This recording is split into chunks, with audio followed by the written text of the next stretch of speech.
Hey guys, Beast Force here, and welcome back to my Phineas and Ferb breakdown. I'm going to break my 4 last 11-minute episode of the production, or all the way to Return of the Rogue Rabbit to the Anata method.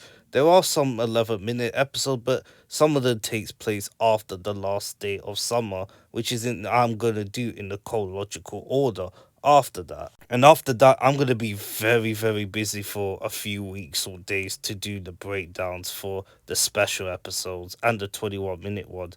The first one being Save Summer, Night of the Living Pharmacist, the Star Wars movie, Candace Against the Universe, even though it came out in 2020 after the show ended 5 years ago, but I'll still do it anyway. And after that, the last day of summer. I am gonna break down more after the last day of summer with more episodes coming through, but overall, that will be a discussion for another day. I want to take this opportunity to say goodbye to the original run of Phineas and Ferb.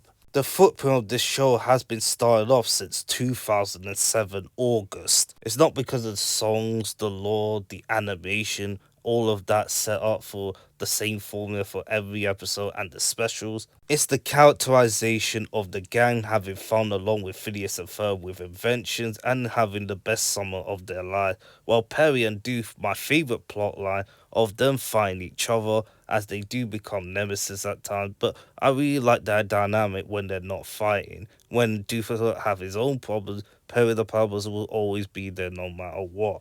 Even though I enjoyed the Doof and Perry scenes more with the dynamic, even though they being nemesis, I really loved the gang also doing as well, as it mostly focused around Candace at times of her development too, which makes it interesting. Also, the character imbalance, like Buford having the bronze, but he says some random things which can actually make sense, which Phineas and Ferb can build it. Baljeet, the genius as always, being the smartest out of the gang, and also Isabella, who has a crush on Phineas, the fireside girl, and she always volunteers to help no matter what, and she's one of my favorites out of the gang. Perry the Platypus being an agent, also having cool gadgets, and he also has a cool fighting skills, as well as Doofus being funny at times, and dumb and genius, even though he has been through a bad life because of his parents. Everything else makes the show great around it. And also, Phineas and Ferb became a success, which reason why other shows in Disney existed in animation. Ask Craig McCracken. During this time at Disney, some people, they were greenlighting things like Future Worm, and Alex was working on Gravity Falls, right. And so what was? Disney had success with Dan and Swampy with Phineas and Ferb, right? They had trusted artists and done their first creator-driven thing, and it worked. So they brought in Eric Coleman, and Eric's like, "I'll get more people," and so Hirsch came in and did Gravity and was incredible. And then I kind of came, and then I think Noah Jones came in, did Fish Hooks, and then they brought me in. And we started developing Wander, and as I was developing Wander, I was like, "Are you sure this fits on Disney Channel?"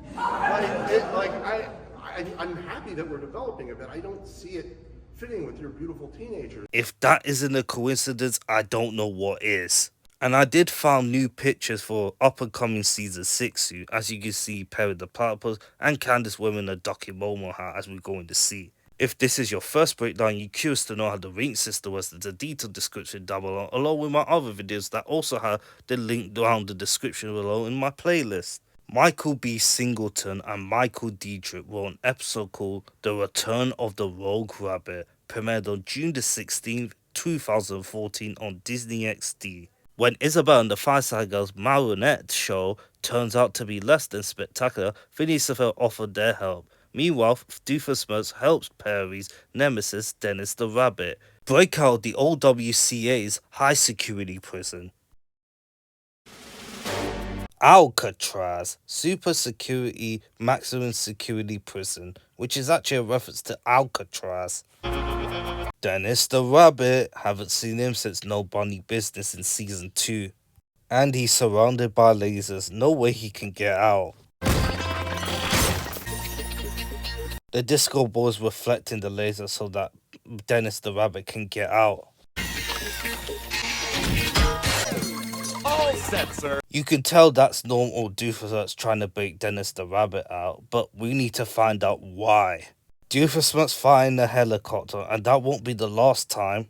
Fireside Girl. Dead mother! I'm a And you could tell the voices, Isabella and Katie, and one of the Fireside Girls doing it too. Family, huh?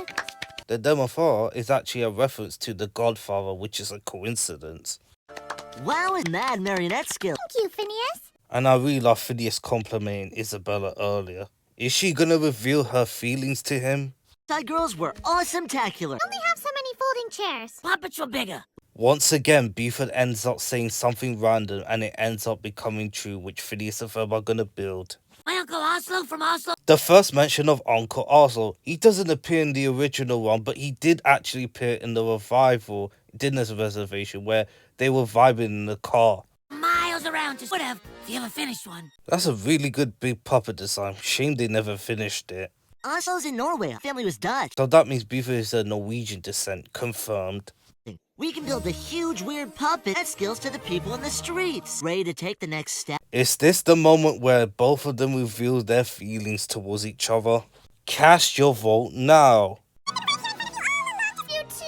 Oh, thinking about the puppet, weren't you? No! Hey, where's Perry? The rogue agent formerly our most Lagomorph, sir. Dennis the Rabbit has been in prison ever since he ate all the carrots and upper-handed by Perry the Platypus. Reclassified in the early 20th century. buy me a new set of encyclopedias. Classic Major Monogram, classic. Escape from Alka's maximum security prison. Which we already know as the audience, it was Norm and Doofus that got him out.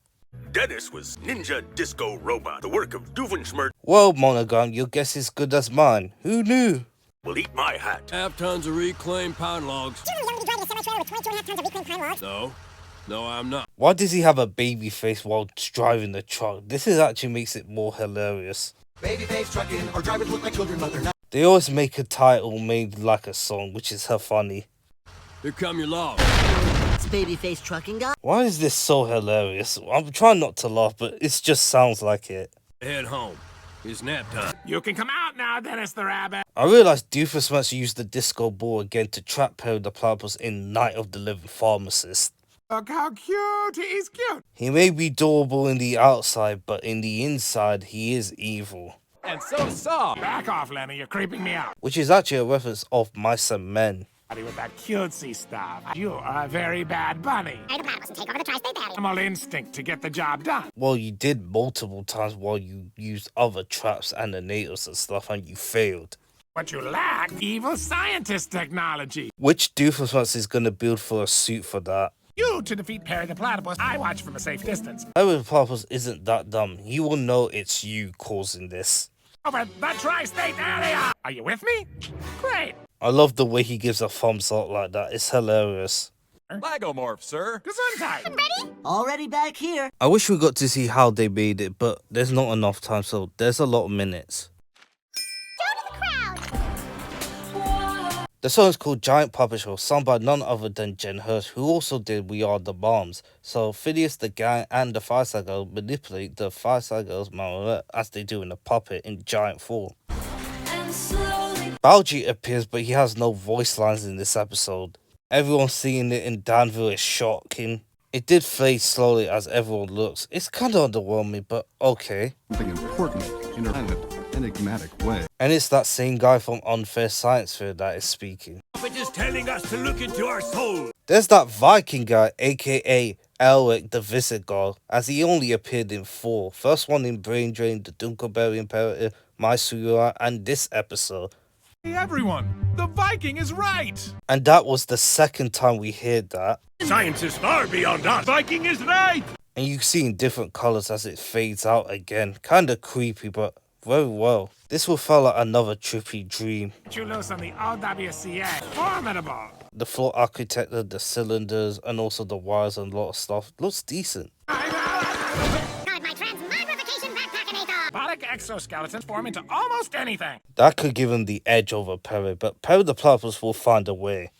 No one will ever suspect. Says the one who doesn't know Perry the Platypus doesn't wear a hat. I live here. You can't go blowing holes in my stuff. And you complained about Perry the Platypus busting down your door while he does the same thing.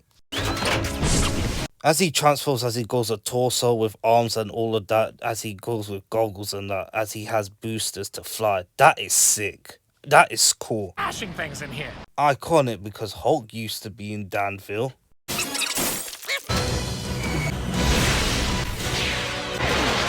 I really like how he goes after Perry the Platypus straight away instead of waiting for him. That's a nice approach for an 11-minute episode. And we got more transformation of the exosuit as you get to see his limbs grow bigger with his arms there as his legs, as Peter the Panda no longer has goggles on. This is another slick transformation.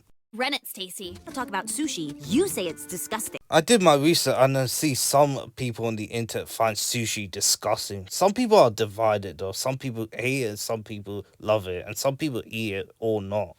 Cutie Patoo, my long-lost pet rabbit! I haven't heard her say that since No Bunny Business. Was Perry bothering you? Oh. Stay down, breakfast. Stay down. I agree, Stacy. I agree. Buford is sweating on it while Phineas and the Fireside Girls are really enjoying it. Chowsy wowsy. You think he went? Maybe he's down at the docks. Stacy is speaking random, but it ends up being true. Dennis the Rabbit is down at the docks soon. Or maybe he's just playing with his friends. I love that you can see crack in the wall as the exoskeleton actually doing damage. When you see the puppet, you can see the singer still whispering. Looks like the exoskeleton suit got bigger. I wish we got to see how it transformed, but it can't. He's shooting carrots like missiles. You can hear Perry's theme song with the Marat theme playing together. Perry's doing the stance again, just like in Doofapus. Thought a bunch of nanobot cameras on his backpack. My idea. Oh, there he is. I really like how you can see the TV angle in different perspective. That makes a lot of sense when you see it in your perspective. Puppet girl. What about the way she fights? Patty the Platypus. Imagine he didn't have a hat. He would just say, it's just a regular platypus. Strings, well, a puppet is hollow. If you're hollow or a puppet have strings. How is Phineas and the gang not turning around? Look what's happening. Yes, no, I'm down there. Gotcha. Doofus versus Top of the Puppet. Dennis the Rabbit's controlling the exoskeleton suit. So what will Perry do in this situation? Nothing of puppetry now. Okay, well maybe Knack was. And he tied them up with strings. Smart thinking, Perry. And he didn't even get to finish his sentence. And they are at the docks. Platypus. And Perry the Platypus saves it instead of leaving him to die. That's a nice way. Can you imagine he leaves him to die? Like the quote Batman said in Batman Begins in 2005. Guess I'll see you both later. Norway, so curse you, Perry the Platypus. He mentioned Norway just like Buford earlier. What a coincidence. There he is. What do you know? He was down at the docks. Stacy is breaking the fourth wall. So glad you're safe and sound. There you are, Perry. My pet buddy, Mr. Bigelow. And this is the third time Phineas and Ferb had crossed paths with Major Monogram and Carl, and the second time they were in disguise. Also, this is the third time Stacy met Major Monogram, one of them being Drussel Stinaway, but if you count in the chronological order, this is the second time that Stacy met Major Monogram. Get over here, you naughty lagomorph. Do I have to? It's a lagomorph. And they do mention about him being a lagomorph. Surprise, surprise. Here. You've been a bad little bunny. Oh, there's something weird about those two. They're still being affected by the amnesia as they try not to remember as much as they did since the second dimension. In all shapes and sizes. Helmet and cowboy boots. The tall one was wearing a wig. You recognized him too late. You know this since Happy Birthday Isabella. The other one had a false moustache. Leaving by helicopter. You let them get away. Those observations disprove my statement. Yeah. Alright, time to do the ratings. Another 11-minute plot will get a 2. Doofus must have known bailed Dennis the Rabbit out of Alcatraz to give him the exoskeleton suit to fight Perry the Platypus while Doofus must take over the Tri-State Era, but his plan failed while Perry the Platypus pushes the exoskeleton suit in the water, while Candace found out that Cutie Patootie returned, aka Dennis the Rabbit, that she lost since season 2, but however, Major Monogram and Carl in disguise got him away, maybe probably send him back to Alcatraz, and plot B focused on the puppet as Isabella almost revealed her crush to Phineas, but no avail. Characterization will go back to a 5. Even though we're back to the main dimension, the characterization is very consistent. As Mandus, it didn't have anything else memorable. It didn't have as much memorable either, but at least it remains consistent with Phineas and Ferb and the gang, and their invention is becoming useful. While Doofus and Snore took part as Dennis the Rabbit returned again to fight Perry the Platypus, as they always do, while Perry the Platypus saves Dennis the Rabbit from drowning. And even though they are nemesis, I really like that. And Major Monorail and Carl played their part to make sure he goes back to Alcatraz. Everyone's very consistent, and it's good to see Stacy as well. Visuals is a 4. I love when they do the song of the Mara, which Isabella and the gang did, and the song as well with the different colors of that. It may not be a spectacular, but it has some good visuals to it. But my main focus was on Dennis the Rabbit becoming the exoskeleton suit to fight Perry the Platypus, as it has good action, not spectacular, but very good indeed, and I really love that. It builds a variety of things. Important Season 2, even though it connects to Season 2's episode Nobody's Business, which is a great continuity, and entertainment is a 5. The total score is an 18 out of 25. I gave Nobody Business a 21 out of 25, but looking back at it now, I did give it a 19 out of 25 before I did the Season 2 charts. I do prefer this episode instead of Nobody's Business, but Nobody's Business humor actually is better than this episode. Debatable because Planty the Platypus and a lot of things, and the X-ray vision. 1 down, 3 to go. The second episode of this breakdown is called Live and Let Drive, written by Eddie Pittman and J.G. Ortega, premiered on March the 1st, 2014 on Disney XD. Agent P travels to a glorious city of Motorville Bad to stop Doof from winning the Grand Prix and collecting the prize money, when Doof uses I Don't Care Anea to sabotage the race and eliminate the competition, including international racing legend Paolo van der Beek. Agent P must take the wheel and go head-to-head with Doof on the racetrack. We start off with Montevideo, as we're going to be here for the rest of the episode. Welcome to the 48th annual Montevideo Grand Prix. That voice sounds familiar. You know who it is. To you, of course. That translates roughly as Mountain Village Bar. Anyone who doesn't know, in the middle, that's Jeremy Clarkson. On the right, James May. And in the left, Richard Hammond, who you know for being on Top Gear at the time. Well, in March 2015, 1 year after this episode came out, Jeremy Clarkson punched a producer, which is the reason why he got fired, allowing Richard Hammond and James May to also resign as well, as they're going to do their own version of the Grand Tour. And the trio in 13th September 2024, as they ended a 22-year-long partnership between the trio. I don't watch Top Gear anymore because they're not there anymore, because I used to watch them when I grew up. The Marauder, was it when they were getting chased in the Albanian Mafia and stuff? Awesome. I just miss them so much. They're just the pinnacle of my childhood. Of racing jargon. The finishing line fly. This looks like the Bread Bull hot tub which they used for season 5. Could this be foreshadowing? And their race theme. Dorito sandwich, a mini cake or whatever. That could be the Bread Bull hot tub. International race Paolo van der Beek. Born in the Scottish enclave. And that's what Paolo van der Beek looks like, even though he's not as tall as other people. Italian Alps to Dutch parent. So he's Scottish, Italian and Dutch. Okay.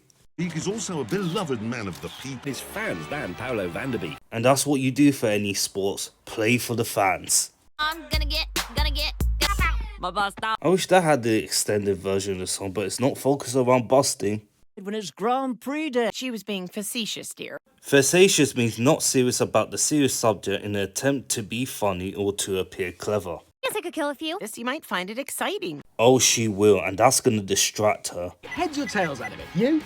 And this is the second episode to feature racing themes since The Fast and the Furious, the early episodes of season 1, and it's gonna be another full of race theme again. It's like a good time to wonder where Perry is. Greetings from Montevideo Body. Major Monogram is already here before Perry, so he will be joining too. The lines aren't secure. Vintage 1963 Olsen Martin. And that's a reference to Olivia Olsen's father, Martin Olsen, go figure, and that's for his spy car. Montevillabad is actually a reference to Monte Carlo, and I forgot about that. This has also had Grand Prix as well. Man, Perry's going full James Bond with the tuxedo and the suit. He looks slick. And also the new James Bond game is coming out this year, so I will be getting that. International Intel. Doofenshmirtz is planning to sabotage Paolo Vanderbeek. Enter the Grand Prix himself. That would be disqualified or DNS. Here at the racetrack, incognito, continental look, don't you think? He has a mustache overlapping his mustache even though he is bald. Smirch is at the casino. Looks like we're going to be getting a Casino Royale reference, one of my favourite James Bond movies, along with Skyfall. What is your favourite James Bond movie? Let me know in the comments down below. Hotel Uberswank. At a casino. I really love the casino layout, and I was astonished back in the day. Look at them playing cards in their dresses and suits, and look at the map there. It looks giant right there, and all of the lighting in that. This looks so sick. I love that. Stupid game. I'll never play it again. Looks like this guy had enough. Curious platypus to take my chance. After season 1, he still doesn't know Perry the Platypus in disguise without a hat. This is basically Casino Royale reference. Jeu de Morpion, Monsieur Platypus in the tuxedo win. And he wins a game of tit-tat-toe in the casino. I don't remember that in Casino Royale. No pets allowed in the casino. Perry the Platypus has aura in the tuxedo. And the cat. Oh, look at this cat. I do prefer the ginger, but it looks cute. Amount of horsepower is absolutely staggering. Light blue and the dark blue color, just like Formula 1 racing cars. And also horsepower is always mentioned in Top Gear. Guys, this is just a bunch of cars. Yes, we do. Look at that giant yacht Doofenshmirtz had. Wow. The 1963 Martin Olsen on Morse as Perry the Platypus has a wetsuit. That's a reference to Goldfinger, the old James Bond movie. And I really love the unfold animation, looks slick. The mysterious platypus. Harry, the mysterious platypus from the casino. He looks half naked. Let me edit this quick. I did a quick edit and I added Perry the Platypus as pants. I don't like he looks half naked, just like Happy New Year. So I put the pants there by shading it black. See tires. Wait till you see my new layer. I wonder what's gonna be inside. Look what I found. Metal teeth. Jaws teeth. That is a reference to a James Bond character named Jaws. This place fabulous. Exchange website. Even got its own rocket. How did he bought the place? Did he save up Charlene's alimony for this?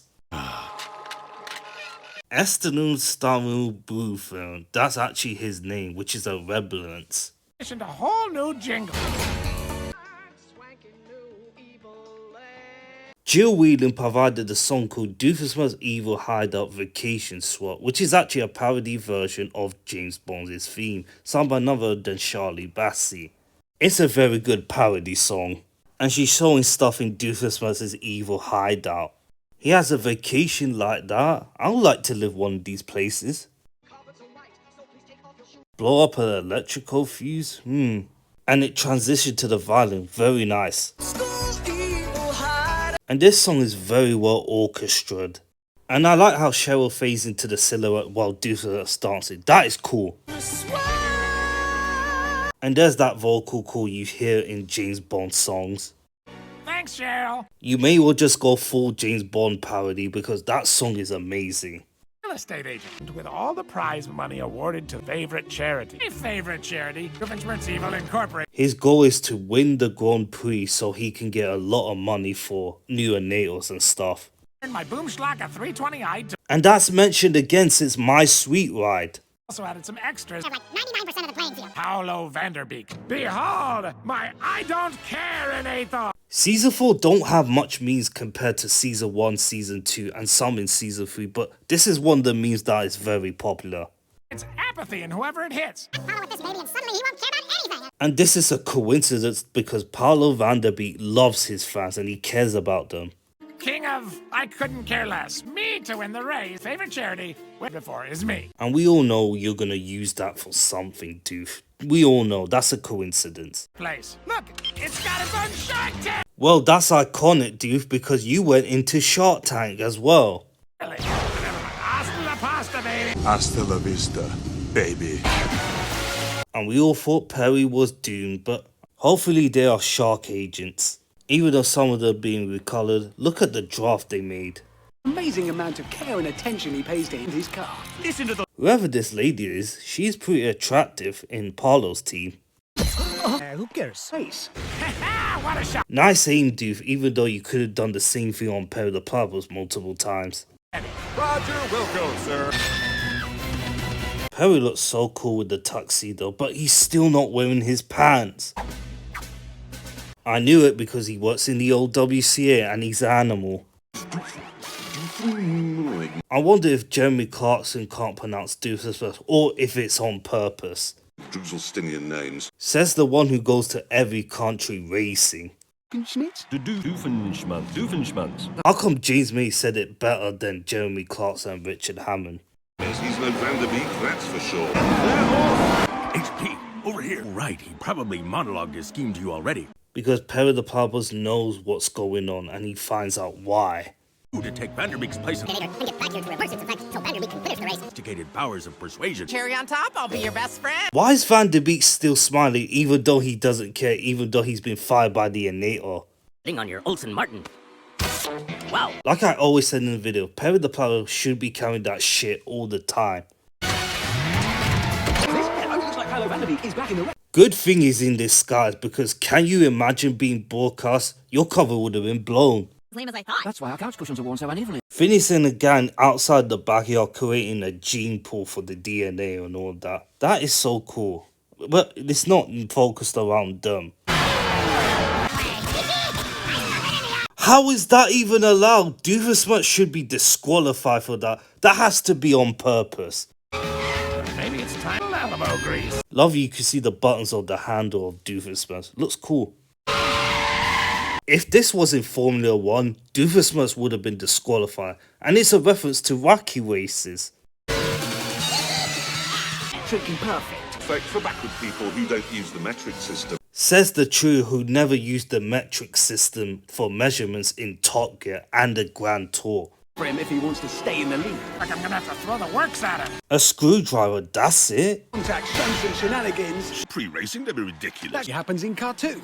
It's iconic because you are in a cartoon, three of you. Out of the idol carinator. Oh, that's mine. Was it there the whole time or did Doofenshmirtz use his thing to put it there so he did it to himself? Doofenshmirtz spinning across the course. And still, Jeremy Clarkson still doesn't know how to say Doofenshmirtz's name. To the pit. What is wrong? Come on, KP. Now we just need you to. Oh, okay, yeah. You don't need to tell him anything, Major Monogram. He's got this covered. I got you, Buzz. And I'm disappointed my fans. I forgot Paolo Van der Beek is voiced by Patrick Dempsey. You will know him for playing as Shepard in Grey's Anatomy. And he's also in Transformers Darker Moon. As when it's not your war, you join the side that's going to win.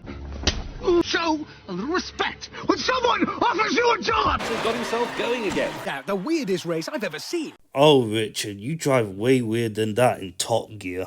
If he wants to catch Doofenshmirtz, but He still cannot pronounce Doofenshmirtz. I really like how it's painted in this part. Not to make excuses, but some... Karma's a bitch, ain't it, Doof? Poor guy, he has to clean up all the thing again. Poor guy. Well done. That was awesome. If Candace wasn't focused on looking at the racing, Phineas and Ferb would have been busted. I guess they're not doing anything today. The mall picking up a pleather jumpsuit. The mall again? You are so ordinary, Candace. Curse you, Paolo Van der Beek. Tongue the way Perry the Platypus does. Perry the Platypus. Well, Perry the Platypus was there until he swaps places. and on that bombshell. He said it. He said the thing. On to Beerbar. Also, the title Live and Let Drive is actually a parody of James Bond.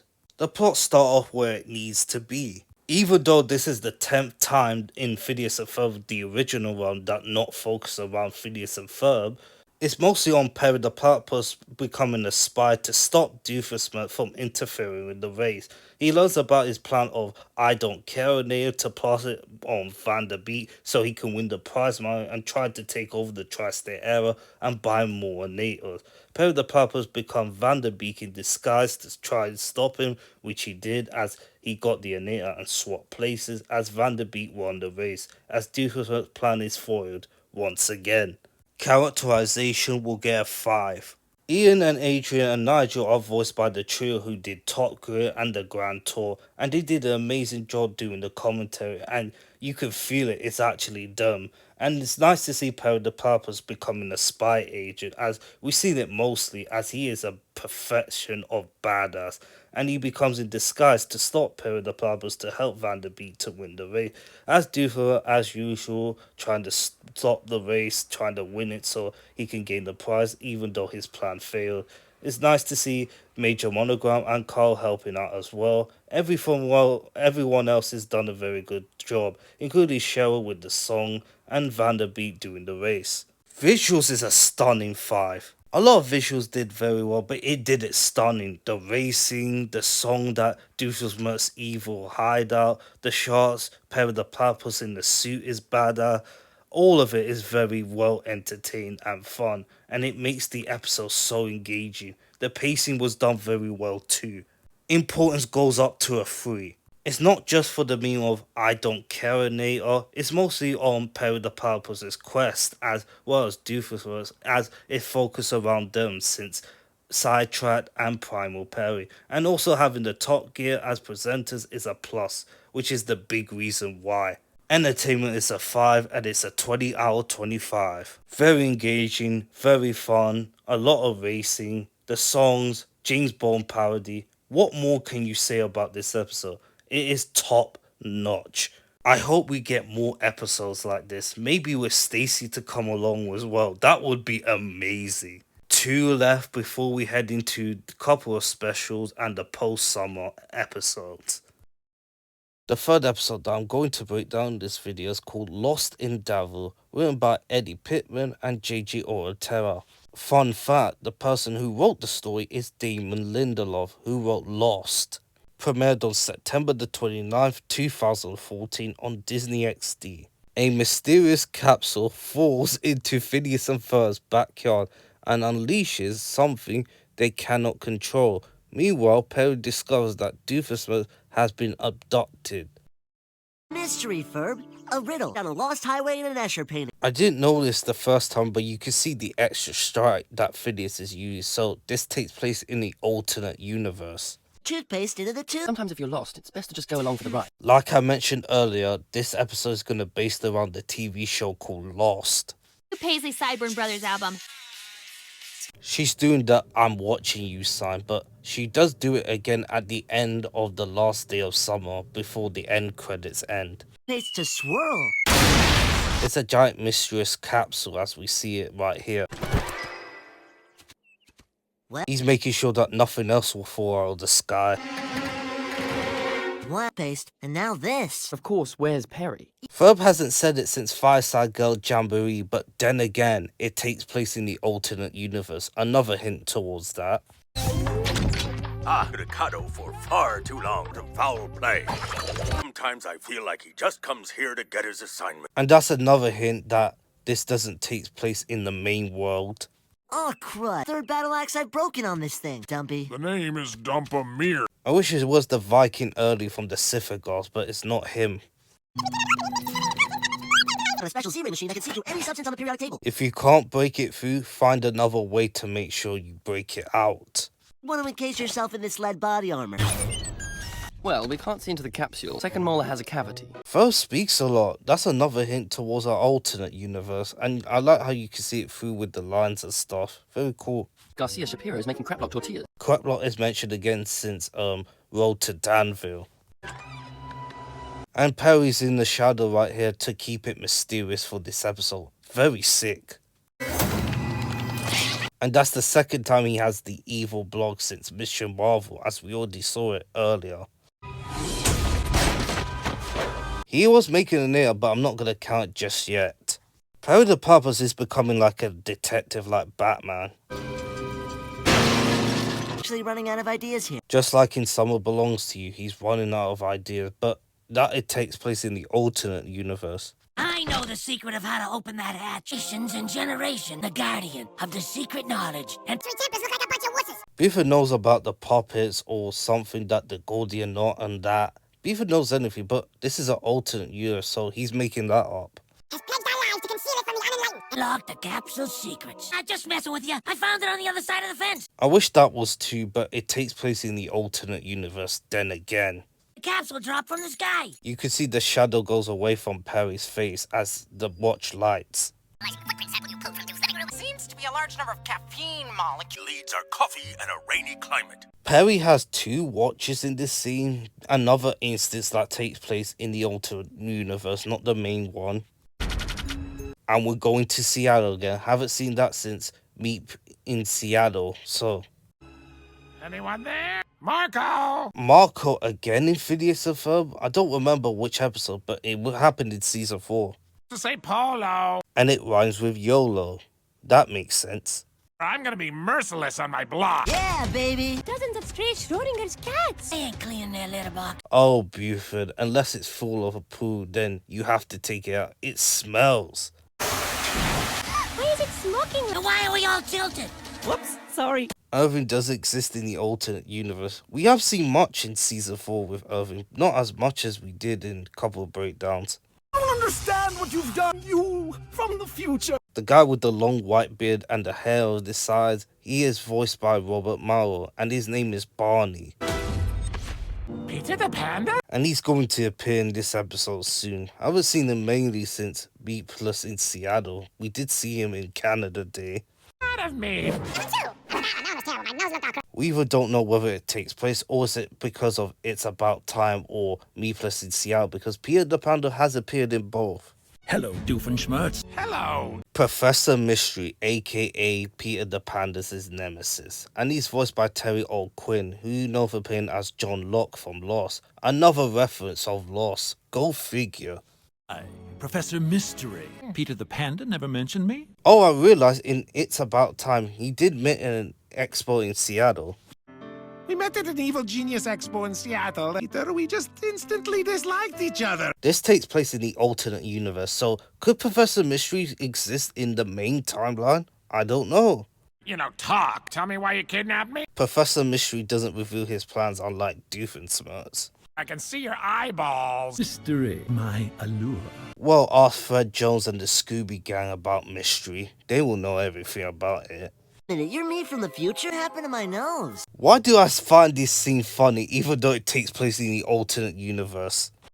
Listen to that! I'm running the black hole will break containment collapse, and now you've exposed my hamster to atmosphere! Reality collapsing, a black hole. They reused that plot line for Master of Fate. To atmosphere before he weakens! He is over-exaggerating a lot, but he actually has a point though. You must believe me, you from the future! I am not Indian in the future. This is one of the most funniest scenes ever in Phineas and Ferb season 4. Easily my favorite. From the future. That doesn't even make sense. I could laugh about this all day because Barney just keeps telling people in the future. It's funny.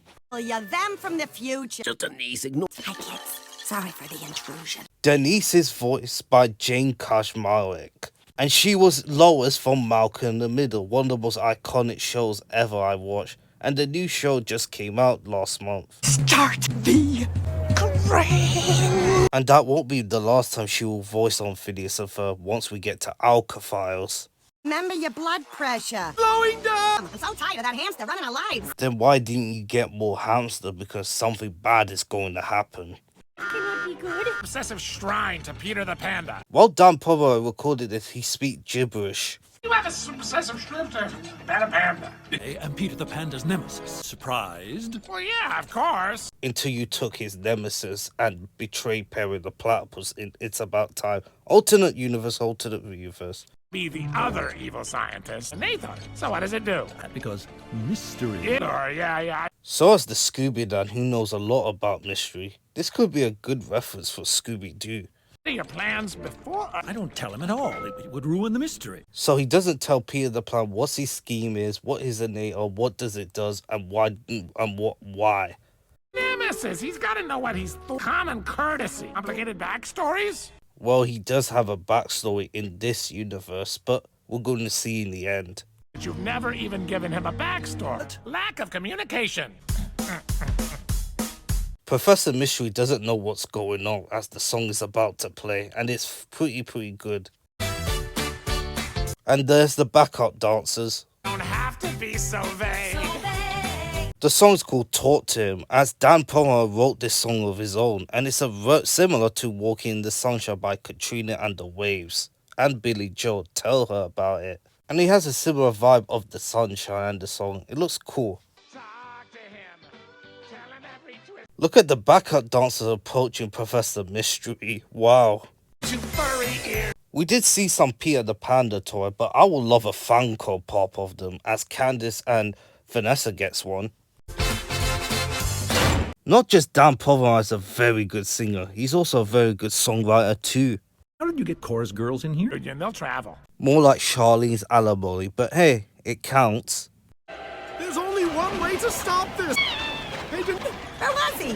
He was in my beer. Looks like the alternate universe is about to collapse as the black hole is sucking in, so everyone's gonna lose. Quick, everyone, grab hold of the One time an object has not disappeared from the backyard. Well, there are a few adventures that don't disappear, but Linda doesn't see it, or she's just like oblivious or whatever. And that's another instance that it takes place in the alternate universe, because they wouldn't call Candace to make sure the adventures disappear. It disappears itself. Take advice from you, Nemesis stealer. Alternate universe or whatever, I'm glad he called back from It's About Time from Peter the Panda and Doofenshmirtz fighting each other. You just don't get it. I thought that you and Peter are having problems. Yours. True purpose shrouded in an enigma innate. I've already put in the counter, so yeah, already check it back. You will be zapped and my vengeance will be complete. And if I understood what the stakes were. Well, wait until we get to more specials after this breakdown and more episodes. Panda! See, my nemesis. That is not your nemesis. Even my nemesis, he's more of a thwarty call. And you know what's funny? That is a reference to Booty Call, because they don't want to reference that in the show. Finish him like that. He's thwarting me. You mean nothing to him, Doofenshmirtz. Even though Peter's punching, he's like, shut up, bitch. What did he give you that I couldn't? Evil monologue, for one thing. That also could be the reason why he did this on purpose, so that Alcafires can hire more animal agents and to get paid. Unexistinator. What? And Doofenshmirtz is gonna get blasted as he's no longer going to exist, but then again, it's an alternate universe.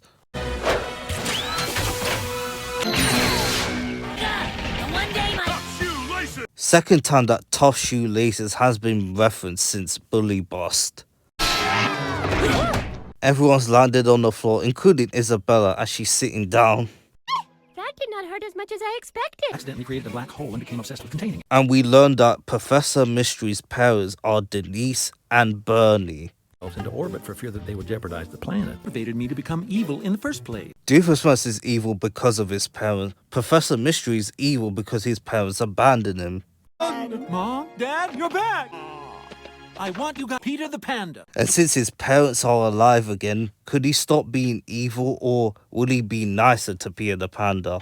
Our boy's all grown up, Renee. What? I was just wondering. Let's go home. I talked to you enough. Well, you always talk a lot about your schemes, your inventions, your backstory and all that. That's what makes the duo incredible. Why don't you come in for some snacks? But fine. Why don't the planet open the space-time continuum or something? Says the guy who built a time machine and went into time travel twice. Dad, Mom has snacks if you want to join us. Jolly good, boys. I am a bit peckish. And you could tell that's an alternate universe, because no way it takes place in the main universe. And also it's a reference to Lost with the polar bears. Couldn't be. Phineas had 4 white stripes on his shirt, and you only have 3. There are some people in the Phineas and Ferb fandom say season 5 take place in the alternate universe, while Lois is a panda bear, but it actually confirmed that Phineas is actually older, wearing an extra stripe thanks to Dan Pomeroy, so the theory is closed. That isn't a polar bear. Even though it takes place in the alternate universe, the plot will get a 2.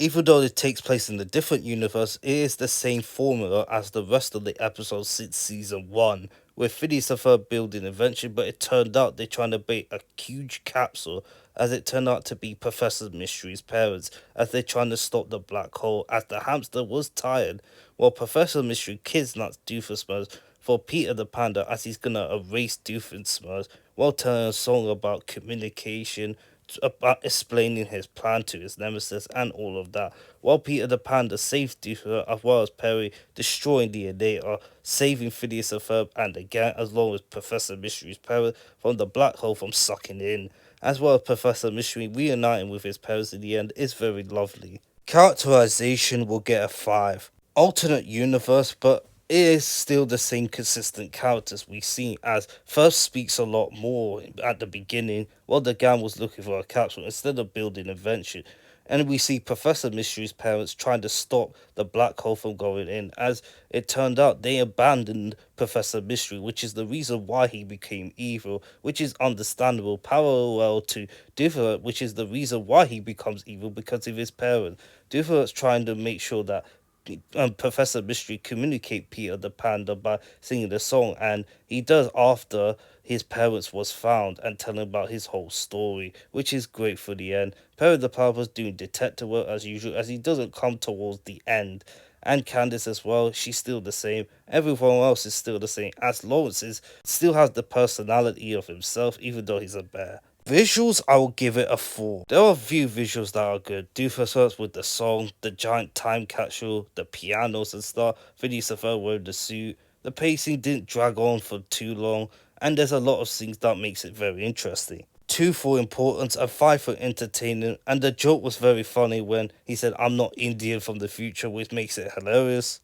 Total score, 18 out of 25. 2 less than Live and Let Drive, which has stunning, phenomenal action and a lot of scenes going through it. Same ratings as Master of Fate, which had the similar premise, but I do prefer Master of Fate a bit more than that. But overall, this is just fine way to make sure that there is alternative universe, including the past and present and future, and a lot of things to discuss. We have 1 left before we get into more of the special episodes for the next videos.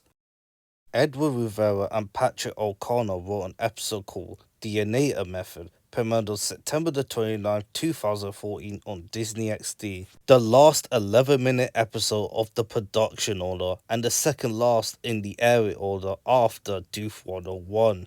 But not in the chronological order, as we're going to do 4 post-summer episodes soon. Dr. Doofer leads a motivational seminar for inventions, which secretly turns out to be a front for his latest scheme. Meanwhile, Phineas and Ferb create their own model solar system and have a planet race, and Candace tries to multitask by doing her chores and playing Ducky Momo game at the same time with disastrous results. As you can see in the sign in the Documomo, Super Otto, Beef Forever, and Dan and Jeff, Wonder Kid, and the King Extreme. Nice! Third on the leaderboard, baby! So their teammate is BF Forever. Digital Ducky Momo trophy Will be mine. Ours. Time to tackle the list of chores that you've let pile. This close to kicking leaderboard button, Ducky Momo's golden quack! I wish they found a way to pause the game, but they realize they're playing online, so there's nothing they can do. Be done before I get back from. Now the queen of multitasking. She's not good at multitasking. We see that in Croquette YA in the revival, and we all know how that went. Whole list, Your Majesty. Ooh, squirrel bandits. Both of them laying down the tree thinking of ideas. I'm gonna miss these two. Ha! You lose, bro. I really like how the planets, you can see them moving around his head. Did an astro camp today. Just like Phineas and Ferb and Linda, does he know about astrophysics as well? Maybe he does because he's the smartest. I'm racing them against each other. Beaver says something out of nowhere and it gets made by Phineas and Ferb once again. I know what we're gonna do today. We're gonna build a solar system and race the planets. Hey, where is Patty? Perry's doing a chimney sweep similar to Mary Poppins, which is the only reference. Down deep within yourself and live your dream. When you dream to become something, you have to make it happen. Motivational speech to the interns. He's referencing Carl, go figure. Carl. Very inspirational. I just said the same thing like Major Monogram. Am I him right now? A conference hall at the Danville Motel Inn, kind of motivational lecture. Good luck, Agent P. Different's tried different methods to trying to take over the Tri-State Era, but he's going to try and use motivation. Personal list? She got 7 to-do lists to do for chores. That is a lot. To the forest of the Grizzly King. They are still in 3rd place while Dan and Jeff are still last. They're in level 14, they have 8 lives left, and they have 28 coins. Finished your chores? Oh, tackle the Mountain King's dishes. Hey, Phineas, what you doing? Apart from the sun, there's only 9 planets which you can see, but 8 if you count because Pluto is now a dwarf planet. We're gonna have a planet race. 50 laps around the sun wins the Galaxy 5000. 50, but Galaxy 5000 sounds so much cooler. It does sound cooler when you say it, but it actually makes a lot of sense. Ferb is racing Mercury. It's good to see Irving. We see him a lot in Season 4 lately. Closest planet to the sun. I did my research and it is true. Mercury is closer to the sun. They got it right. They did their research. Racing Mars. Venus for you. And this isn't the first time Venus has been mentioned in Season 4. We did a portal to Mars. Maybe a portal to Venus? Because Venus is the goddess of love. But think of that. But sure. Man, Isabella just cannot catch a break. Every time she trying to reveal her feelings to Phineas, it ends up with nothing. Check. Uranus, check. Buford break the fourth wall as he cannot pronounce Uranus, and the most people want to pronounce it Uranus on this channel. The writers have let in so many dirty jokes in this show, but not this one. Strange. It's on this channel. Intergalactic Planetary Racing Patch? Yeah. Already? Earth is ready to go. Hey, it's Jenny. Haven't seen her since Miss Missy monitoring when she was washing her dog. Her first speaking role since Candace gets busted, and her first speaking role ever since, even though they haven't replaced the voice actor, and she's voiced by the same voice actress who voiced Isabella, but how come she hasn't appeared for a long time? Neptune, check. Let's hear that voice again. Check. Django Mosh is going through puberty as he starting to sound like Chad from Milo Murphy's Law. Check. And Django has a new voice actor now because the previous one, Eric Holden, has puberty. Is go. Pluto is a dwarf planet, Albert. Come on. Pluto isn't even a planet. Still in dispute. I really love how we're going to see which has the best planet race. Fireside Girl. We didn't see the Fireside Girls here while they're preparing. We did see Jenny and the others, but Irving's commentating. I'm into s'mores with my super sugar squeal. I wonder, kid. You started. Candace has no self-aware while doing chores while playing video games. You are bad at multitasking. Motivational seminar. Lucky people in attendance. This is like seeing people doing introduction like a TED Talk or something.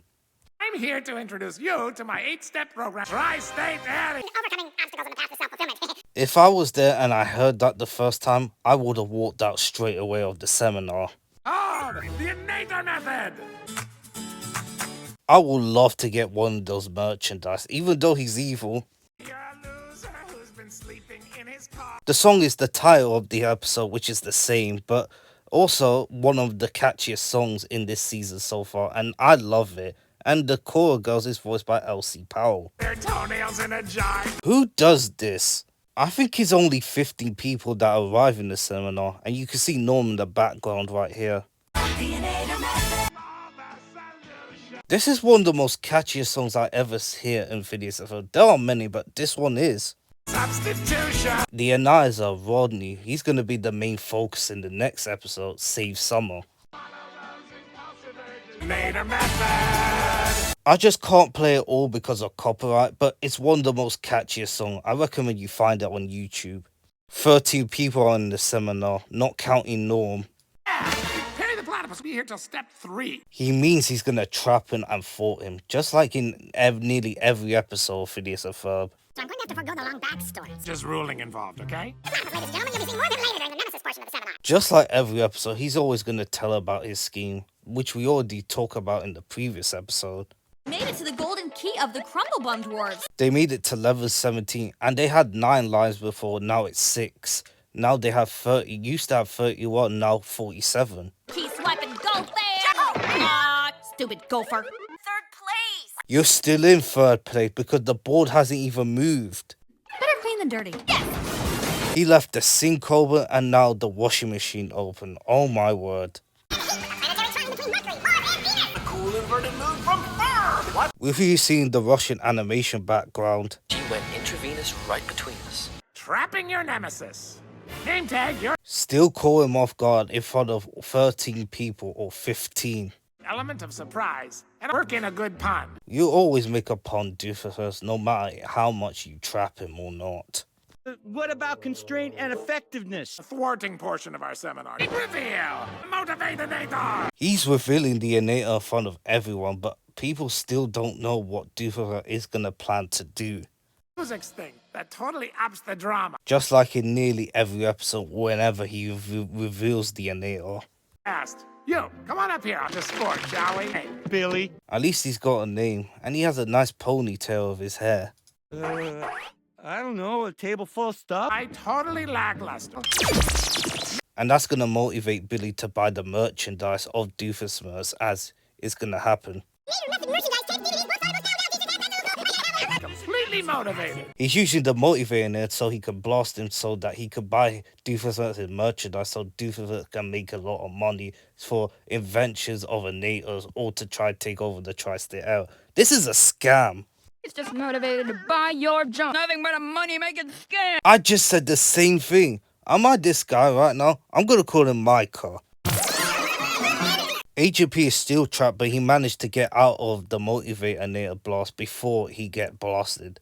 Raspberry Swamp put us back in second place. You are bad at multitasking, Candace. Look what you're doing.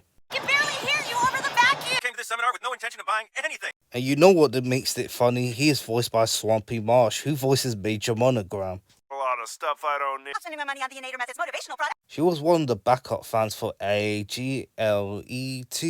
With all the cash I'm raking, take over the tri-state area in no time. Even when I first watched this back in 2014, I knew it because he's going to use that as a scam. Uncle Phil, if you do the worst. Time's passed and they're in the last level, 10 life and 350 coins, and they're in second place. Utter mimosa tree. Leifadil! You can see them becoming first as they won. So beautiful! Awesome. Number one in the Momo realm. Prepare for an astronomical bust! Well, you haven't cleaned up your chores properly and it's all over the place. Close behind! I'm going to run rings around you! Even though Buford thinks of the idea of racing with the planets, it was actually Baljit's idea first, so he's gonna win. Baljit created for the astronomical camp is the one who won it. Nice stuff. Trophy! He throws a book at Perry as he kicks it and it throws it back at him. Good work, Perry. Nice reflexes.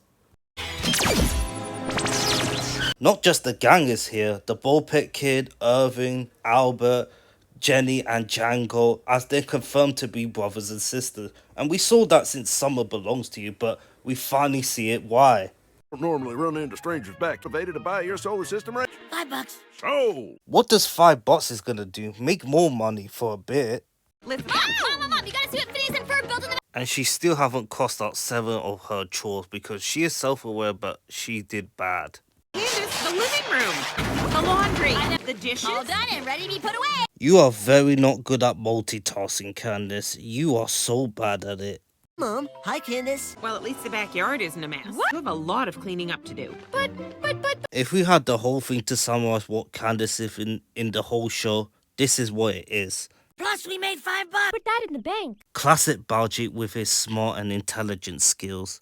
Here's the money I made for repairs and medical bills. The Anita is wearing on, so you know what that means. Come on! Now! If you're watching this in the original run of the production order, this is the last time he will say curse you, Perry the Platypus. But if you watch it in the chronological order, the last time he said that was in For Your Eyes Only. Alright, the last 11-minute episode of the production order. The plot will always get a 2. Both plots are very interesting. I really like how Baljeet goes to Astrofield Camp as they're going to do a race with the planets which Phineas and Ferb built, as the gang have a lot of time and fun while riding on it and going on the chase, as well as Baljeet winning in the end, which is a plot. As plot B focus on Candace winning in Ducky Momo with Stacy, even though she has to do multitasking, and it turned out it didn't work out very well in the end, as she messed up a lot of things as she failed to boss once again. But plot C focus on Doofenshmirtz with the Innator method, as he's trying to scam a lot of people to get a lot of money for his merchandise to try to take over the Tri-State Era. But Peloponnus fought him again, and it was no problem dealing with it. Characterization will get a 5. Not just Phineas and Ferb, but the gang having fun racing with the solar planet. I really like how Irving's commentating while Albert's being here, and it's nice to see Jenny and Django as well, as we haven't seen them for a while, and a lot of characters we haven't seen, which is great. I really like how Candace and Stacy working together on a video game that in the computer playing Ducky Momo, and they work together as they become top of the leaderboard as they won, as it mostly focused around Doofenshmirtz with the money making scam to scam a lot of people so he can buy his merchandise so Doofenshmirtz can earn more money to take over the Tri-State Era, but Peloponnus stopped him no matter what. Visuals is a 4.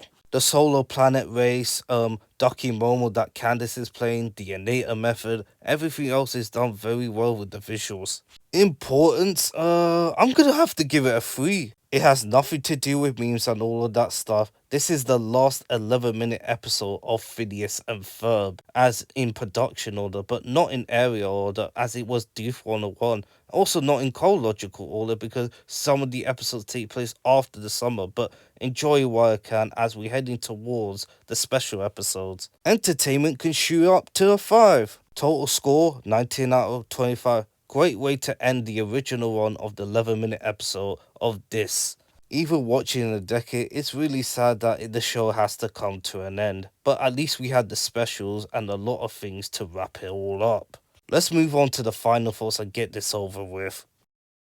As the original run of the 11-minute episode has come to an end, but we still gotta do the post-summer, which is actually the last 11-minute episode of the chronological order before the season 5 revival, which takes place in June in this universe. These types of episodes will appreciate you by years gone by when you rewatch it over and over again, with the moments, the memories, the inventions, the family dynamics, the jokes, the comedy, and all of the shenanigans going on, which makes me miss this show so much. And this show has so much charm, and it has so much joy for all of that, and I really appreciate that a lot.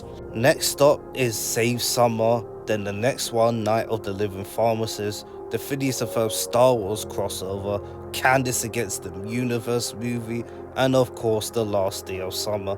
And after that there is still a few more, like At Your Age and Alcatraz, but I will be doing it later. I tried to think of doing the poll, but I wasn't interested in the last breakdown, but I'll try to do it once the video goes live. But until then, hope you have a fantastic day. As always, see ya.